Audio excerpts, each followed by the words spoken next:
జూబ్లీహిల్స్ ఉప ఎన్నికల్లో టీడీపీ జనసేనల మద్దతు ఎవరికి? ఎన్డీఏ భాగస్వాములైన టీడీపీ జనసేనలు మాత్రం కమలం అభ్యర్థికి అధికారికంగా సపోర్ట్ ప్రకటించలేదు. అయినా ఆ రెండు పార్టీల మద్దతు, ఆ పార్టీల సానుభూతి పరుల ఓట్లు తమవేనని చెబుతోంది. నిజంగా తెలుగు తమ్ముళ్ళు జన సైనికులు కాషాయంతో ఉన్నారా, లేదంటే బీజేపీనే అలా భావిస్తోందా?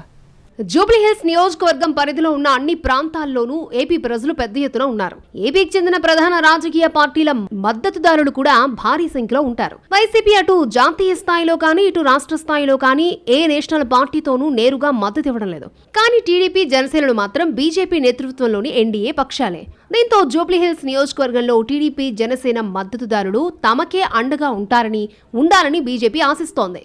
అందులోనూ గతంలో తెలుగుదేశం జూబ్లీహిల్స్ నుంచి గెలిచింది. ఇక్కడ టీడీపీకి ఓటు బ్యాంకు ఉంది. అందుకే టీడీపీ జనసేన మద్దతుదారుల సపోర్టు తమకే ఉంటుందని లెక్కలేస్తోంది కాషాయ దళం. స్వయంగా కేంద్ర మంత్రి కిషన్ రెడ్డి ఈ మాట అన్నారు. రెండు పార్టీల కార్యకర్తలు కూడా బీజేపీ అభ్యర్థి ప్రచారంలో పాల్గొంటారని చెప్పారు.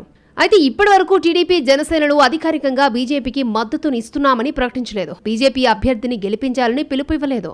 అయినా కాషాయ నేతలు మాత్రం ఆ రెండు పార్టీలు మా మిత్రపక్షాలని, ఆ పార్టీ కార్యకర్తలు తమకే ఓటు వేస్తారని అంటున్నారు. కానీ ఎక్కడా అధికారికంగా మద్దతునివ్వాలని కోరడం లేదు. స్వయంగా చంద్రబాబు పవన్లు స్పందించాలని కూడా అడగడం లేదు.